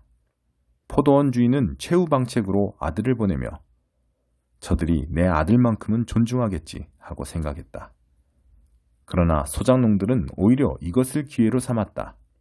그들은 욕심이 가득하여 두 손을 비비며 말했다. 이자는 상속자다. 그를 죽이고 우리가 재산을 다 차지하자. 그들은 그 아들을 잡아 죽여서 울타리 밖으로 내던졌다. 너희 생각에는 포도원 주인이 어떻게 할 것 같으냐? 맞다. 그가 와서 그들을 다 없애버릴 것이다. 그리고 포도원 관리는 다른 사람들에게 맡길 것이다. 너희가 성경을 직접 읽어보아라. 석공들이 내버린 돌이 이제 모퉁이 돌이 되었다. 이것은 하나님이 하신 일, 눈을 씻고 보아도 신기할 따름이다. 대제사장과 종교학자와 지도자들은 당장 예수를 잡고 싶었으나 여론이 두려워 참았다. 그들은 그 이야기가 자기들을 두고 한 것임을 알았다. 그들은 서둘러 그 자리를 떠났다. 황제의 것, 하나님의 것. 그들은 예수를 그들의 올무에 걸리게 하려고 바리새인과 헤롯의 당원 며칠 그분께 보냈다. 뭔가 책 잡힐 만한 발언을 하게 해서 그분을 잡을 심산이었다. 그들이 다가와서 말했다. 선생님, 우리가 알기로 당신은 진실하고 여론에 개의치 않으며 배우는 사람들의 비위를 맞추지 않고 하나님의 도를 정확히 가르치십니다. 그러니 우리한테 말해 주십시오. 황제에게 세금을 내는 것이 법에 맞습니까? 맞지 않습니까? 예수께서 그 질문이 계략임을 아시고 말씀하셨다. 왜 나를 속이려 드느냐? 동전을 가져다가 내게 보여라. 그들이 예수께 동전을 건넸다. 여기 새겨진 얼굴이 누구 얼굴이냐? 그리고 이 위에 있는 것이 누구 이름이냐? 그들이 말했다. 황제입니다. 예수께서 말씀하셨다. 황제의 것은 황제에게 주고 하나님의 것은 하나님께 드려라. 그들은 말문이 막혀 입이 떡 벌어졌다. 부활에 관한 가르침. 부활의 가능성을 일절 부인하는 사두개파 사람 몇이 예수께 다가와서 물었다. 선생님, 모세는 기록하기를 남자가 자식 없이 아내를 두고 죽으면 그 동생이 형수와 결혼해서 자식을 낳아줄 의무가 있다고 했습니다. 한 번은 7형제가 있었습니다. 마지가 결혼했는데 자식 없이 죽었습니다. 둘째가 형수와 결혼했으나 역시 자식 없이 죽었습니다. 셋째도 그러했습니다. 7형제가 다 차례대로 그렇게 했으나 자식이 없었습니다. 마지막에는 여자도 죽었습니다. 7형제가 모두 그 여자의 남편이었습니다. 그들이 부활 때 다시 살아나면 그 여자는 누구의 아내가 됩니까? 예수께서 말씀하셨다. 너희는 크게 잘못 생각하고 있다. 첫째로, 너희는 성경을 모른다. 둘째로, 너희는 하나님께서 일하시는 방식을 모른다. 죽은 사람이 살아난 뒤에는 결혼할 일이 없다. 그때 사람들은 천사들처럼 되어서 하나님과 최고의 기쁨과 친밀감을 나눌 것이다. 그리고 죽은 사람이 다시 살아나는지에 대해서인데 너희는 성경도 읽지 않느냐? 하나님께서는 떨기나무에서 모세에게 나는 아브라함의 하나님, 이삭의 하나님, 야곱의 하나님이다 라고 말씀하셨다. 이었다 라고 말씀하지 않으셨다. 살아계신 하나님은 죽은 자의 하나님이 아니라 산 자의 하나님이시다. 너희가 몰라도 한참 모르고 있다. 가장 중요한 계명. 종교학자 한 사람이 다가왔다. 그는 질문과 대답이 열띠게 오가는 것을 듣고 또 예수께서 예리하게 답하시는 것을 보고 이렇게 질문했다. 모든 계명 가운데서 가장 중요한 계명이 무엇입니까? 예수께서 말씀하셨다. 가장 중요한 계명은 이것이다. 이스라엘아 들어라. 주 너의 하나님은 한 분이시니 내 열정과 간구와 지성과 힘을 다해 주 너의 하나님을 사랑하라. 둘째는 이것이다. 내 자신을 사랑하는 것 같이 다른 사람을 사랑하라. 이것에 견줄 만한 다른 계명은 없다. 종교학자가 말했다. 선생님, 훌륭한 답입니다. 하나님은 한 분이시고 다른 이가 없다는 말씀은 아주 명쾌하고 정확합니다. 그리고 열정과 지성과 힘을 다해 그분을 사랑하는 것과 자기 자신을 사랑하는 것 같이 다른 사람을 사랑하는 것은 모든 재물과 희생을 다 합한 것보다도 낫습니다. 예수께서 그의 남다른 통찰력을 보고 말씀하셨다. 내가 하나님 나라 문턱에까지 와 있다. 그 후로는 아무도 그분께 묻는 사람이 없었다. 예수께서 성전에서 가르치시던 중에 물으셨다. 어째서 종교학자들은 메시아가 다윗의 자손이라고 하느냐? 우리가 다 아는 것처럼 다윗은 성령의 감동을 받아 이렇게 말했다. 하나님께서 내 주님께 말씀하셨다. 내가 내 원수들을 내 발 아래 둘 때까지 너는 여기 내 오른편에 앉아 있어라. 다윗이 여기서 메시아를 내 주님이라고 부르는데 메시아가 어떻게 다윗의 자손이 될 수 있느냐? 큰 무리가 즐거이 그 말씀을 들었다. 예수께서 계속 가르치셨다. 종교학자들을 조심하여라. 그들은 가운을 입고 다니며 사람들의 지켜 세우는 말에 우쭐하고 중요한 자리를 차지하면서 교회의 모든 행사에서 상석에 앉기를 좋아한다. 언제나 그들은 연약하고 무력한 사람들을 착취한다. 그들의 기도가 길어질수록 그들의 상태는 더 나빠진다. 마지막에 그들은 그 값을 치르게 될 것이다. 예수께서 헌금함 맞은편에 앉으셔서 사람들이 헌금함에 돈 넣는 것을 보고 계셨다. 많은 부자들이 큰 돈을 바치고 있었다. 그때 한 가난한 과부가 다가와서 작은 동전 2개를 넣었다. 겨우 동전 2개였다. 예수께서 제자들을 불러놓고 말씀하셨다. 과연 이 가난한 과부가 헌금함에 넣은 것이 다른 사람들이 넣은 것을 다 합한 것보다 크다. 다른 사람들은 아깝지 않을 만큼 헌금했지만 이 여자는 자기 형편보다 넘치도록 드렸다. 자신의 전부를 드린 것이다. 13장 사이비 종말론자들. 예수께서 성전을 떠나시는데 제자 가운데 한 사람이 말했다. 선생님, 저 석조물과 건물들을 보십시오. 예수께서 말씀하셨다. 네가 이 웅장한 건축물에 감동하느냐? 저 건물의 돌 하나하나가 결국 잔의 더미가 되고 말 것이다. 이후에 예수께서 성전이 한눈에 내려다 보이는 올리브산에 앉으셨을 때 베드로와 야고보와 요한과 안드레가 그분께 따로 다가와 물었다. 말씀해 주십시오. 그런 일이 언제 일어나겠습니까? 때가 막바지에 이를 때 우리에게 어떤 징조가 있겠습니까? 예수께서 입을 여셨다. 사이비 종말론자들을 조심하여라. 많은 지도자들이 정체를 숨기고 나타나서 내가 그다라고 주장할 것이다. 그들이 많은 사람들을 현혹할 것이다. 전쟁 소식을 듣거나 전쟁이 일어나리라는 소문을 듣거든 당황하지 말고 침착하여라. 그것은 역사에 늘 반복되는 일일 뿐 아직 종말의 징조는 아니다. 나라와 나라가 싸우고 통치자와 통치자가 싸우는 일이 계속될 것이다. 곳곳마다 지진이 있을 것이다. 기근도 있을 것이다. 그러나 이것은 앞으로 닥칠 일에 비하면 아무것도 아니다. 또 조심하여라. 사람들이 너희를 법정으로 끌고 갈 것이다. 세상이 살벌해져서 내 이름을 전한다는 이유로 모두가 너희를 물고 뜯을 것이다. 너희는 진리의 파수병으로 그 자리에 있는 것이다. 메시지가 온 세상에 두루 전파되어야 한다. 그들이 너희를 배반하여 법정으로 데려가거든 너희는 무슨 말을 할지 염려하지 마라. 그때가 오거든 너희 심중에 있는 것을 말하여라. 성령께서 너희 안에서 너희를 통해 친히 증거하실 것이다. 형제가 형제를 죽이고 아버지가 자녀를 죽이고 자녀가 부모를 죽일 것이다. 나 때문에 너희를 미워할 사람이 누구인지 아무도 모른다. 그대로 견뎌라. 그것이 너희가 해야 할 일이다. 끝까지 견뎌라. 그러면 너희는 절대 후회하지 않을 것이고 결국 구원을 얻을 것이다. 큰 환난의 날. 그러나 거룩한 것을 더럽히는 괴물이 절대 있어서는 안 될 곳에 세워진 것을 보거든 얼른 달아나거라.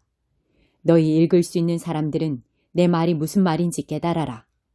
그때 너희가 유대에 살고 있거든 산으로 달아나거라. 마당에서 일하고 있거든 무엇을 가지러 집으로 돌아가지 마라. 밭에 나가 있거든 겉옷을 가지러 돌아가지 마라. 특히 임신부와 젖먹이는 어머니들이 힘들 것이다. 이 일이 한겨울에 일어나지 않기를 바라고 기도하여라. 그때는 괴로운 날이 될 것이다. 하나님께서 세상을 지으신 때로부터 지금까지 이런 일이 없었고 앞으로도 다시는 없을 것이다. 하나님께서 이 환난의 날들을 갈 때까지 가게 두신다면 아무도 견딜 수 없을 것이다. 그러나 하나님의 택하신 백성, 그분께서 친히 택하신 이들을 위해 그분은 이미 손을 써놓으셨다. 그날과 그때는 아무도 모른다. 누가 너희를 막아서서 메시아가 여기 있다 소리치거나 저기 그분이 있다 가리켜도 속지 마라. 가짜 메시아와 거짓 설교자들이 곳곳에서 출현할 것이다. 그들은 대단한 이력과 현란한 업적으로 알만한 사람들의 눈까지 속일 것이다. 그러니 조심하여라. 내가 너희에게 충분히 경고했다. 그 괴로운 시간들이 지나면 해는 어두워지고 달은 흐려지고 별들은 하늘에서 떨어지고 우주의 세력들은 떨 것이다. 그때에야 사람들은 인자가 위엄 있게 오는 것을 볼 것이다. 인자가 오는 것이 온 하늘에 가득하여 보지 못할 사람이 아무도 없을 것이다. 인자가 천사들을 보내어 택하신 사람들을 이 끝에서 저 끝까지 사방에서 불러들일 것이다. 무화과 나무에서 교훈을 얻어라. 싹이 나서 초록빛이 살짝만 내비쳐도 너희는 여름이 가까이 다가온 줄 안다. 너희도 마찬가지다. 이 모든 일을 보거든 인자가 문 앞에 온 줄 알아라. 이것은 가볍게 여길 일이 아니다. 내가 지금 하는 말은 어느 훗날의 세대에게만 주는 말이 아니라 이 세대에게도 주는 말이다. 이 일들은 반드시 이루어진다. 하늘과 땅은 닳아 없어져도 내 말은 닳아 없어지지 않을 것이다. 그렇다면 정확한 날짜와 시간은 언제인가? 그것은 아무도 모른다. 하늘의 천사들도 모르고 아들인 나도 모른다. 오직 아버지만 아신다.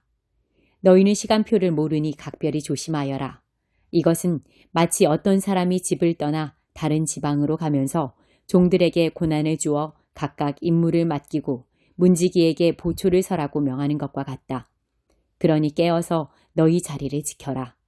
집주인이 언제 돌아올지 저녁일지 한밤중일지 새벽일지 아침일지 너희는 모른다. 그가 예고 없이 나타날 때에 너희가 근무 중에 잠자는 일이 없게 하여라. 내가 너희에게 말하고 또 모든 사람에게 말한다. 너희 자리를 지켜라. 깨어 있어라. 14장 값비싼 향유를 부은 여인. 몇 해 동안의 유월절과 무교절이 시작되기 이틀 전이었다. 대제사장과 종교학자들은 예수를 몰래 잡아 죽일 방도를 찾고 있었다. 그들은 괜히 군중의 소요가 일어나는 것은 싫다고 말하면서 유월절 기간에는 그 일을 하지 않기로 뜻을 모았다.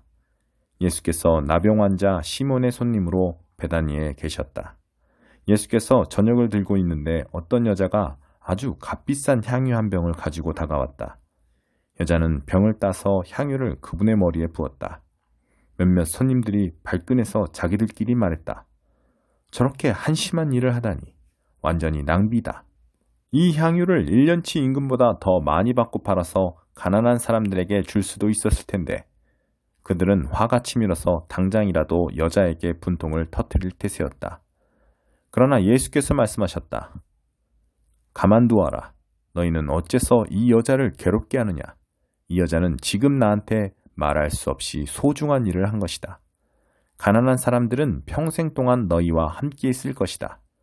너희는 언제라도 마음 내키면 그들에게 뭔가 해줄 수 있다. 그러나 내게는 그렇지 않다. 이 여자는 기회 있을 때 자기가 할 수 있는 일을 한 것이다. 내 몸에 미리 기름을 부어 내 장례를 준비한 것이다. 내가 분명히 말한다. 온 세상에 메시지가 전파되는 곳마다 지금 이 여자가 한 일도 알려져 칭송받을 것이다. 12제자 가운데 하나인 가룟 유다가 예수를 배반할 작정으로 대제사장 무리에게 갔다. 그들은 자기들의 귀를 의심했다. 그에게 두둑한 보상을 약속했다. 그때부터 유다는 예수를 넘겨줄 적당한 기회를 노렸다. 인자를 배반할 자. 무교절 첫날, 곧 유월절 희생을 준비하는 날에 제자들이 예수께 물었다. 우리가 어디로 가서 주님이 드실 유월절 식사를 준비하면 좋겠습니까? 예수께서 제자 두 사람에게 지시하셨다. 시내로 들어가거라. 그러면 물 한 동이를 지고 가는 사람을 만날 것이다. 그를 따라가거라. 그가 어느 집으로 들어가든지 그 집 주인에게 선생님께서 제자들과 함께 유월절 식사를 할 방이 어디 있느냐고 물어보십니다. 하고 말하여라. 그가 너희에게 이미 청소를 마친 넓은 다락방을 보여줄 것이다. 거기서 우리를 위해 식사를 준비하여라. 제자들이 떠나 시내에 가보니 모든 것이 예수께서 말씀하신 그대로였다. 그들은 유월절 식사를 준비했다. 해가 진 후에 예수께서 12제자를 데리고 오셨다. 그들이 식탁에 앉아 저녁을 먹고 있는데 예수께서 말씀하셨다. 괴롭지만 너희에게 중요한 말을 해야겠다. 지금 나와 함께 먹고 있는 너희 가운데 한 사람이 음모를 꾸미는 세력에게 나를 넘겨줄 것이다. 그들이 소스라치게 놀라서 한 사람씩 돌아가며 묻기 시작했다. 저는 아니겠지요? 예수께서 말씀하셨다. 12명 가운데 한 사람, 곧 나와 같은 그릇에서 함께 먹는 사람이 그다. 인자가 배반당하는 것이 성경에 기록되어 있으니 이것이 전혀 뜻밖의 일은 아니다. 그러나 인자를 배반하여 넘겨줄 그 사람은 이 일을 하느니 차라리 태어나지 않았으면 좋았을 것이다. 이것은 내 몸과 내 피다. 식사 중에 예수께서 빵을 들어 축복하시고 떼어서 그들에게 주시며 말씀하셨다.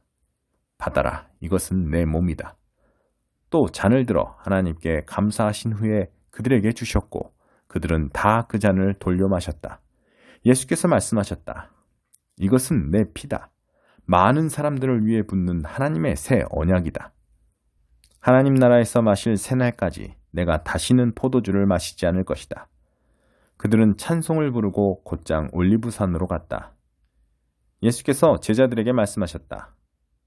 너희 모두 세상이 무너지는 듯한 심정이 들 텐데 그것이 나 때문이라고 생각할 것이다. 성경은 이렇게 말한다.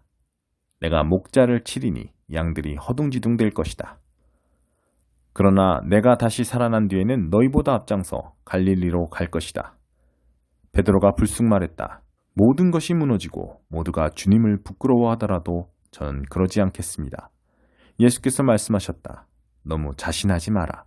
오늘 바로 이 밤 수탉이 2번 울기 전에 내가 나를 3번 부인할 것이다. 베드로가 거세게 반발했다. 주님과 함께 죽는 한이 있더라도 절대로 주님을 부인하지 않겠습니다. 다른 제자들도 모두 똑같이 말했다. 겟셋마네에서 기도하시다. 그들이 겟셋마네라는 곳에 이르렀다. 예수께서 제자들에게 말씀하셨다. 내가 기도하는 동안에 너희는 여기 앉아 있어라. 예수께서 베드로와 야고보와 요한을 데리고 가셨다. 예수께서 두려움과 깊은 근심에 빠지셨다. 예수께서 그들에게 말씀하셨다. 지금 나는 괴로워 죽을 것 같다. 여기서 나와 함께 깨어 있어라. 예수께서 조금 더 나아가 땅에 엎드리셔서 피할 길을 위해 기도하셨다. 아빠, 아버지, 아버지께서는 나를 여기서 벗어나게 하실 수 있습니다. 이 잔을 내게서 거두어 주십시오. 그러나 내가 원하는 대로 하지 마시고 아버지께서 원하시는 대로 행하십시오. 아버지께서 원하시는 것이 무엇입니까? 예수께서 돌아와 보니 제자들이 곤히 잠들어 있었다. 예수께서 베드로에게 말씀하셨다. 시몬아, 내가 자다니 어찌 내게 이럴 수 있느냐? 단 1시간도 나와 함께 견딜 수 없더냐? 깨어 있어라. 자신도 모르게 위험지대에 들어서는 일이 없도록 기도하여라. 세상을 몰라서는 안 된다. 너는 하나님 안에서 무엇이든 열심히 할 각오가 되어 있다만 한편으로는 난로가에 잠든 늙은 개처럼 나른하구나. 예수께서 다시 가서 똑같은 기도를 드리셨다. 예수께서 돌아와 보니 이번에도 제자들이 곤히 잠들어 있었다. 도저히 눈이 떠지지 않았던 것이다. 그들은 무슨 말로 변명해야 할지 몰랐다. 예수께서 3번째로 돌아와 말씀하셨다. 밤새도록 자려느냐? 아니다. 잠은 충분히 잤다. 때가 되었다. 인자가 죄인들의 손에 팔린다. 일어나거라. 가자. 나를 배반할 자가 왔다. 무리에게 잡히시다. 예수의 입에서 그 말이 떨어지자마자 12 제자 가운데 하나인 유다가 나타났다. 그 곁에는 대제사장과 종교학자와 지도자들이 보낸 폭력배가 칼과 몽둥이를 들고 함께 있었다. 배반자는 그들과 암호를 짜두었다. 내가 입맞추는 사람이 바로 그자니 그를 잡으시오. 절대 도망치지 못하게 하시오. 그는 곧장 예수께 가서 랍비님 하고 그분께 입을 맞추었다. 그러자 무리가 그분을 붙잡아 거칠게 다루었다. 거기 서 있던 사람들 가운데 하나가 칼을 뽑아 휘둘러서 대제사장의 종의 귀를 잘라버렸다. 예수께서 그들에게 말씀하셨다. 내가 위험한 범죄자라도 되는 것처럼 칼과 몽둥이로 나를 잡으러 오다니 이게 무슨 짓이냐? 내가 날마다 성전에 앉아서 가르쳤지만 너희는 내게 손 하나 대지 않았다. 사실 너희가 한 일은 예언자의 글을 확증하는 것이다. 제자들은 모두 황급히 달아났다. 한 청년이 예수를 따라가고 있었다. 그는 혼이불 하나만 몸에 걸치고 있었다. 사람들이 그를 붙잡았으나 그는 혼이불을 버려둔 채 벌거벗은 몸으로 급히 달아났다. 유대의회 앞에 서시다. 그들이 예수를 대제사장에게 끌고 갔다. 거기에 대제사장과 종교 지도자와 학자들이 함께 모여 있었다. 그들이 대제사장의 안뜰에 이를 때까지 베드로는 안전한 거리를 두고 뒤따라갔다. 거기서 그는 하인들 틈에 섞여서 불을 쬐었다. 대제사장들은 유대의회와 공무회, 예수께 사형을 선고할 만한 불리한 증거를 찾았지만 하나도 찾지 못했다. 많은 사람들이 자청하여 거짓 제목을 댔으나 서로 맞지 않아 무효가 되고 말았다. 그 가운데 몇몇 사람들이 일어나서 이런 거짓말을 했다.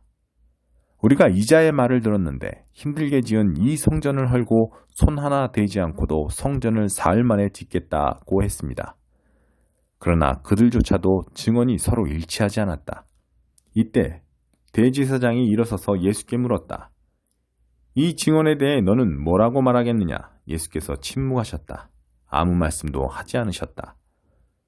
대제사장이 다시 나서서 이번에는 이렇게 물었다. 내가 찬양받으실 분의 아들 메시아냐? 예수께서 말씀하셨다. 그렇다. 내가 그다. 너희 눈으로 직접 보게 될 것이다. 전능하신 분의 오른편에 앉은 인자가 하늘 구름을 타고 올 것이다. 대제사장이 흥분해서 자기 옷을 찢으며 소리쳤다. 여러분은 이 말을 들었소. 이러고도 우리에게 무슨 증인이 더 필요하겠소? 그가 하나님을 모독하는 것을 여러분이 들었소. 여러분은 이 신성 모독을 그냥 두고 볼 셈이요? 그들은 일제히 예수를 정죄했다. 사형 선고가 내려졌다. 그들 가운데 몇 사람이 예수께 침을 뱉었다. 그들은 예수의 눈을 가린 채 그분을 치면서 말했다. 너를 친 사람이 누구냐? 알아맞혀봐라. 경비병들은 그분을 주먹과 손바닥으로 때리면서 끌고 갔다. 베드로가 예수를 부인하다. 이 모든 일이 벌어지는 동안 베드로는 안뜰 아래쪽에 있었다. 대제사장의 여종 하나가 들어와서 불을 쬐고 있는 베드로를 유심히 뜯어보며 말했다. 당신도 나사렛 예수와 함께 있지 않았나요? 베드로가 부인했다. 당신이 무슨 말을 하는지 모르겠소. 그는 문간으로 나갔다. 그때 수탉이 울었다. 여종이 그를 알아보고는 옆에 둘러선 사람들에게 말하기 시작했다. 이 사람도 그들과 한패예요. 베드로는 다시 부인했다. 잠시 후 곁에 있던 사람들이 다시 그 말을 꺼냈다. 당신도 그들 가운데 하나가 틀림없소. 갈릴리 사람이라는 표시가 당신 온몸에 새겨져 있소. 베드로는 너무 두려워서 저주하며 말했다. 나는 당신들이 말하는 그 사람을 본 적도 없소. 바로 그때 두 번째 수탉이 울었다. 베드로는 수탉이 두 번 울기 전에 내가 나를 3번 부인할 것이다 라고 하신 예수의 말씀이 생각났다. 그는 그대로 주저앉아 울었다. 15장 빌라도에게 사형 선고를 받으시다. 동틀 무렵 대제사장들이 종교 지도자와 학자들과 더불어 유대 의회 전체와 모임을 가졌다. 그들은 예수를 단단히 결박한 뒤 데리고 나가서 빌라도에게 넘겼다.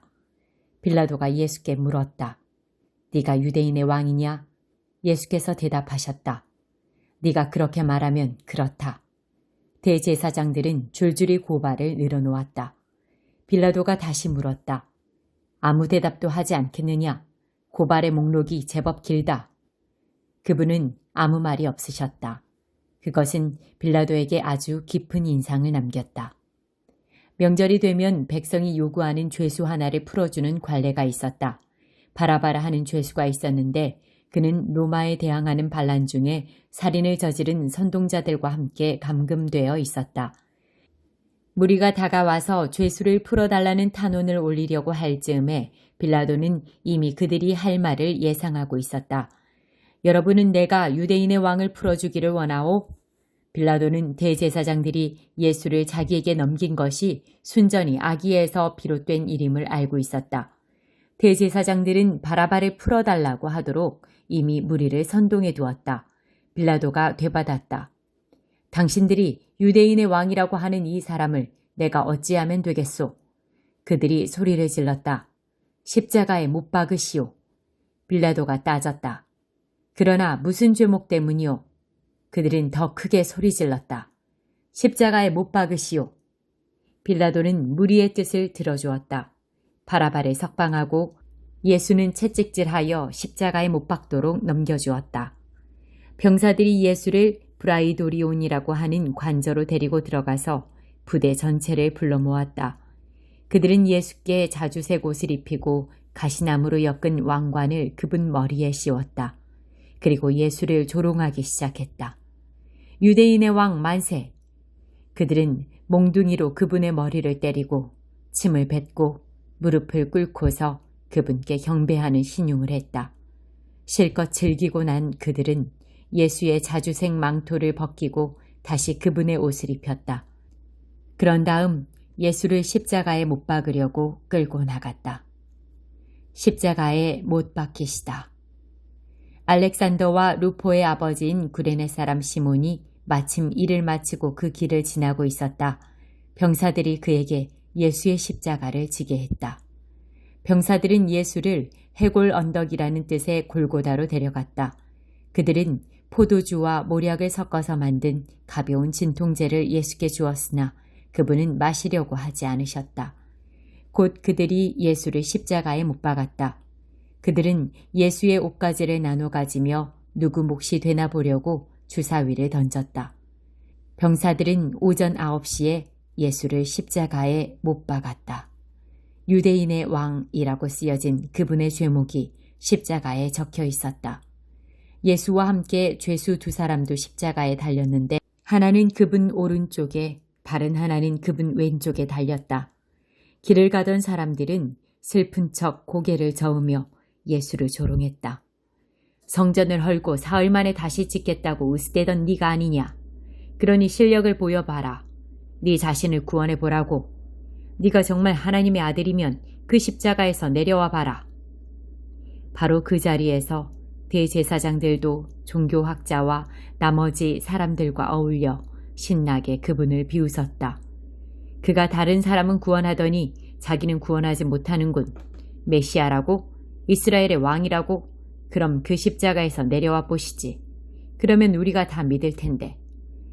예수와 함께 십자가에 못 박힌 사람들까지도 조롱에 가세했다. 정오에 하늘이 칠흑같이 어두워졌다. 어둠은 이후 3시간 동안 계속되었다. 3시에 예수께서 깊은 데서부터 신음하며 큰 소리로 부르짖으셨다. 엘로이 엘로이 라마 사박다니. 이 말은 나의 하나님, 나의 하나님, 어찌하여 나를 버리셨습니까? 라는 뜻이다. 곁에서 그 말을 들은 몇몇 사람들이 들어보아라, 이 사람이 엘리야를 부른다 하고 말했다. 누군가가 손뭉치를 신 포도주에 적셔서 장대에 달아올려 예수께 주면서 말했다. 엘리야가 와서 그를 내려주나 보자. 그러나 예수께서 크게 소리 지르시고 숨을 거두셨다. 그 순간 성전의 휘장 한가운데가 찢어졌다. 그분 앞에서 보초를 서고 있던 로마군 지휘관이 그분의 숨이 멎은 것을 보고 말했다. 이 사람은 하나님의 아들이 틀림없다. 무덤에 묻히시다. 여자들이 멀리서 지켜보고 있었는데 그 중에는 막달라 마리아, 작은 야고보와 요새의 어머니 마리아, 그리고 살로메도 있었다. 이 여자들은 예수께서 갈릴리에 계실 때 그분을 따르며 섬겼고 그분과 함께 예루살렘까지 올라온 사람들이다. 그날은 예비일, 곧 안식일 전날인데 오후 늦게 유대의회의 명망 높은 의원인 아리마대 사람 요셉이 왔다. 그는 하나님 나라를 바라보면서 그 나라를 손꼽아 기다리며 사는 사람이었다. 그는 용기를 내어 빌라도에게 가서 예수의 시신을 거두게 해달라고 청했다. 빌라도는 예수가 그렇게 금세 죽을 수 있는지 의아해하면서 지휘관을 불러 그가 정말로 죽었는지 확인하게 했다. 지휘관의 확인을 받고서 빌라도는 요셉에게 예수의 시신을 내어주었다. 세마포 수위를 사둔 요셉은 예수를 십자가에서 내려 수위에 쌌다. 그런 뒤에 바위를 깎아서 만든 무덤에 그분을 모셔두고 큰 돌을 굴려서 입구를 막았다. 막달라 마리아와 요새의 어머니 마리아가 장례 치르는 것을 지켜보았다. 16장. 그분은 다시 살아나셨다. 안식일이 지나자 막달라 마리아와 야고보의 어머니 마리아와 살로메는 예수께 바르려고 향료를 샀다. 일요일 이른 새벽 해 뜰 무렵에 그들은 무덤으로 갔다. 그들은 누가 우리를 위해 무덤에서 돌을 굴려줄까 하고 서로 걱정하며 말했다. 그들이 문득 고개를 드니 돌, 아주 큰 돌이었다. 돌이 이미 굴러져 있었다. 그들은 곧바로 안으로 들어갔다. 한 청년이 흰옷 차림으로 오른쪽에 앉아있는 것이 보였다. 그들은 몹시 당황하여 놀랐다. 그가 말했다. 두려워 마라. 너희가 나사렛 예수 십자가에 못 박히신 그분을 찾는 줄을 안다. 그분은 다시 살아나셨다. 그분은 더 이상 여기 계시지 않는다. 너희 눈으로 보는 것처럼 이곳은 비어있다. 자, 어서 가거라. 그분께서 너희보다 먼저 갈릴리로 가신다고 제자들과 베드로에게 말하여라.